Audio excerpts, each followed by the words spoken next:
go. The psychic intuition, our spiritual self, it's our bridge between the soul and the divine mother, the love force, the universal. It's our bridge between the universal and the personal. And so whereas we interpret the world through our mind, right? And we also interpret our heart, our love, etc. But we interpret it through our mind. I love kiwi, right? Those are mind words. I might have the feeling, but I'm interpreting it this way, and I'm mediating it, explaining it through the mind. That's the purpose of the mind. We need it. We need our intellect. Okay. But the spiritual side of us, the psychic intuitive part of us, that is actually, it's higher than the mind. Some wouldn't think that, but it is higher than the mind because that's the mediator between the universal and the personal, and between the intellectual and the realization, the pure beingness, the pure knowledge. And so when we do our sadhana, our practices, when we do our Reiki, the Reiki awakens that part of our human system, the psychic intuitive, what I'm calling now the spiritual self. It awakens the spiritual self. And it's the spiritual self that understands these things. So it was your spiritual self that was tuning into something when you got the call from your daughter-in-law. Then the mind could interpret it. But the spiritual self already knew, and it doesn't need words like ER. Do you see what I'm saying? Because it's tuning into the universal love force, the universal vibration, etc. And so that's the difference. It's like, I'm actually glad we're talking about this because I really, one more time before we finish this program, I really wanted to make sure you understand this concept of the level of the self, that we have our body self, and our body has its own intelligence. It's its own entity. It's its own being. So it's a self, if you will. And our body has so much wisdom that we ignore because it doesn't talk to us in words, in mental words, right? Because we tend to want to live in the mind. That's human. It's also Western culture. Okay, so we've got our body self, and then we've got our vital emotional self. And it is our emotional being, which is more subtle than the body, but the way we feel our emotions is through the body, mostly, right? And the vital that's our vitality. It's in yoga, it gets technical. That's our prana, our apana. We don't need to go into all of that, but it's subtle. Our feeling system, our emotional system is quite subtle, even though it's connected with the body. It's connected with the body, and then it's connected with the mind as well. So I have this experience where I've got goosebumps, and I hold my breath, right? And my eyes get wild, and that's what's happening in the body. And then the mind says, oh, I'm scared. But I could also have an experience of I've got goosebumps. I hold my breath and my eyes go wide, and I could be in utter awe. I have just seen the divine, right? How the mind interprets the body and the emotions is very important. And the mind, by the way, misinterprets. The mind might not know whether I'm terrified or if I'm in awe. And it likes to tell me I'm terrified or in awe based on habit and what it's expecting. So, for example, I'm at the foot of a gigantic, gorgeous waterfall, right? Some of you have had this experience of maybe being underneath a falls, you know, and it's gorgeous and you're like in awe. And there's also a little fear. And which one are you going to plug into? And that's dependent on a lot of things, right? Maybe you have a fear of falling water, or what? Maybe you're at a height, or whatever. But I would just want you to understand these interconnections between the physical body, the emotional body, the emotional self, and then the mental self. The mental self is the one that likes to identify the ego. That's where the ego dwells for the most part. And this is what I am. This is who I am. This is how I react. This is how I expect to react. This is how I expect you to react. Blah, blah, blah, blah, blah. And we interpret our physical body, and we even interpret our emotions according to how we identify ourselves. I'm fearful. I'm brave. Well, if I identify myself as fearful, I'm probably going to be scared under that waterfall. If I identify myself as brave, I'm going to be courageous, right? Maybe something will happen that'll change that. That's good. That's self-image. But that's the ego self. I am. This is me. And the ego self, for the most part, only sees it's the mind, the body, and the emotions. That's what it deals with, and that's what it limits itself to.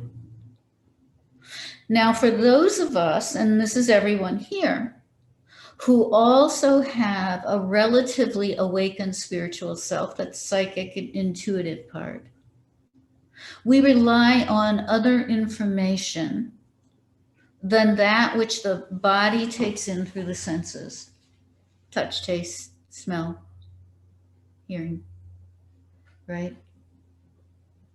We rely on, we tune into other information. You know, the intellectual self relies not just on touch, taste, hear, you know, on what it reads, what it hears, you know, on our intellectual learning too.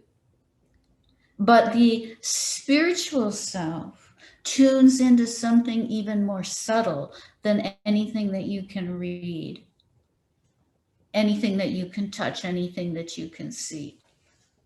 It tunes into something more subtle than someone else's explanations of what they hear, see, and touch.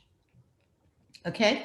So, you know, as spiritual seekers, we can get stuck in believing what our teacher or our book tells us without actually having our own full, true experience of it. So that's what, as the spiritual part of us awakens more, it has its own true, real experience. That when we try to intellectualize it and put it into words, diminishes it, makes it, rigidifies it. It's this way, it's that way. This is what happens. That's how it is. That's when we take on others' beliefs rather than being informed by others' beliefs, but having our own experience. This spiritual self is not language-based. And almost everything else we do as adults, anyway, is language-based and language-mediated, whether it's written or spoken, or even if it's body language, right? We know a lot from body language. We're often wrong too about what we think we know, but that's a whole other topic as well. But there is that part of us that tunes into something more universal. I call that something more universal the soul self. Okay, because the soul is one with the infinite. It's the individual ray of the one sun. And as you've heard me say many times, we have the experience of individual rays, but there really are, the sun is not pushing out little rays of itself. The sun simply is light. And it's because of different obstructions and what have you, refractions and et cetera. There's the experience of rays. But we are, so that's what we are. And, so I call it is our eternal soul. It is an immortal soul, but it is not any different ultimately than the one sun, the limitless love. We are the force of that limitless love, infinitely radiating, infinitely shining. But when we come, when we have that experience is not even, it's not happening in the psychic intuition. It's happening outside of the psychic intuition.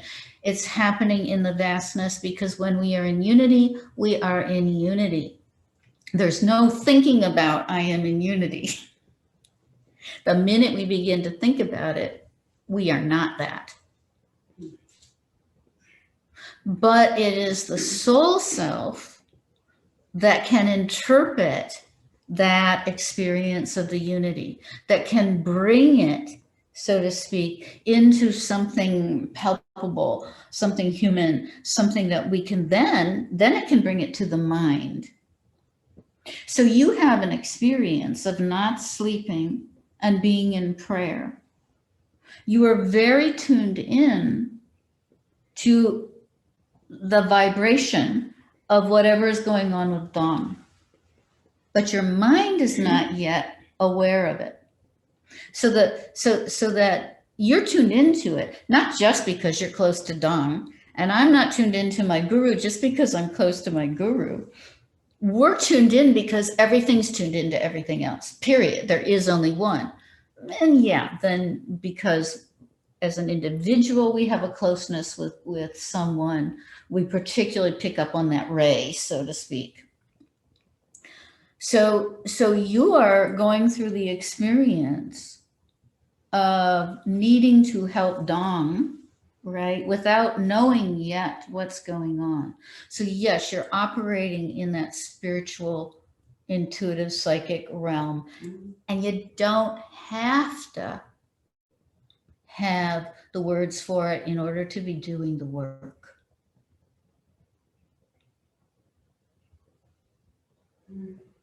When you start to get the words, or you hear from your daughter-in-law, he's gone to the hospital, it's like, oh, now this makes sense. Now I see why I was doing that. But you were already doing it.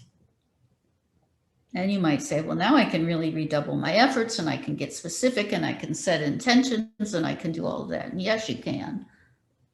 But it was already happening.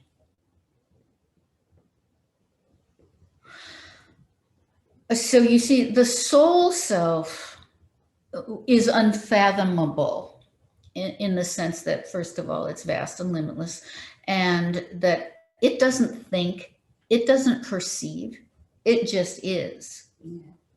The soul self experiences, but it experiences outside and beyond language and concept, even beyond imagery, the soul self. But then a lot of times when we get into the spiritual self, the psychic self, instead of language, we have imagery, we have visions, we have felt senses.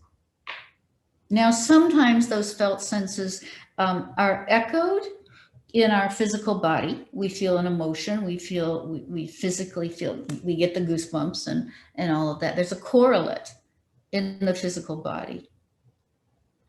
And when we get adept at working with our psychic intuition. We utilize those signals in our physical body, right, to clue us in on what's going on.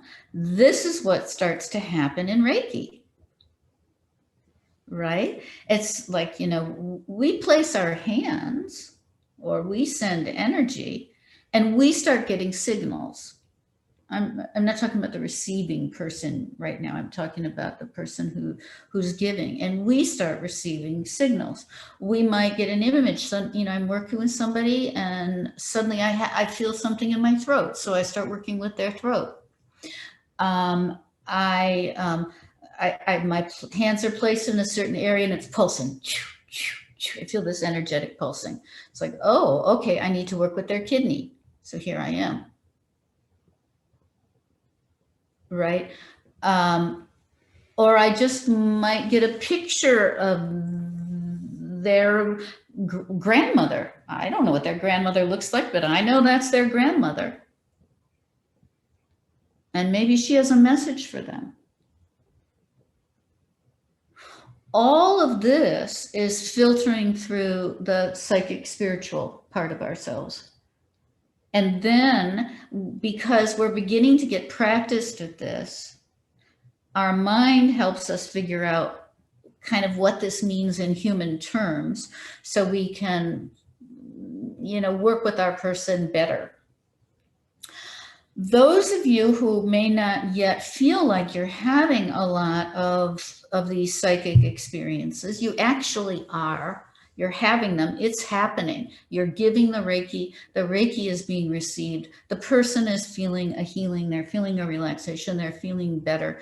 Whether you are yet attuned enough to know that this pulsing of this hand means to work with their kidney, or this one means to work with their heart, it doesn't matter. That's the beauty of Reiki. It works universally, whether we know what's going on or not. Because it is the force, the pulse of the Divine Mother, which is the force, the pulse of creation, of manifestation, of beingness. In this last year, many of you have really developed your psychic intuition. You've developed your spiritual self. It's bigger. It's more accessible. It has expanded. Continue to practice meditation, Reiki. You know, there are many other contributors to sadhana, but you continue with these two basic practices, and it will only grow and grow and grow. But it's not necessary. It's sort of like, yeah, practice Reiki. You don't have to become a certified practitioner. You know, just practice Reiki. But if you want to hone it in, then get your certification. Yeah, you know, it's totally up to you. It's there. It works. Everybody who's been doing this year, their psychic has expanded. Because we're doing Reiki and meditation, it can't not happen. Now, people have different, like, you know, some people hear messages, some people have more visions, some people it's more of a felt sense. You know, there's preferences or you know, differences for different people, but you want this to keep expanding and expanding. However, for full and complete enlightenment, we still have to go beyond that. Yeah. Okay, that's where people get caught up, you know, like people who are fabulous psychic readers, right? They can be great psychic readers, but their lives might be pretty messed up. Yeah. And so that's just something else to consider. And as far as I'm concerned, the purpose of the master path, that's why it's a wisening path. We want you to be awake on all levels of your being: physical, emotional, mental, spiritual, soul. The soul is always awake. It's just kind of covered over by the rest of our ignorance. So we want that. We want it all to be in harmony, and we want it all to be active and accessible. That's the spiritual wisening of this path. And many other paths would say that, you know, they're doing the same thing in their own ways, of course. But that's why we have focused so much on these philosophical foundational underpinnings of the work that we're doing, versus only doing practice. Because I don't want you guys to just be caught up in the psychic. I want you to see how it's a contribution to a fuller awakening, that the psychic is the window to the soul, really. And that's what we want to be, in soul as much as possible. But to have consciousness of soul, we have to awaken psychic, mental, physical, emotional.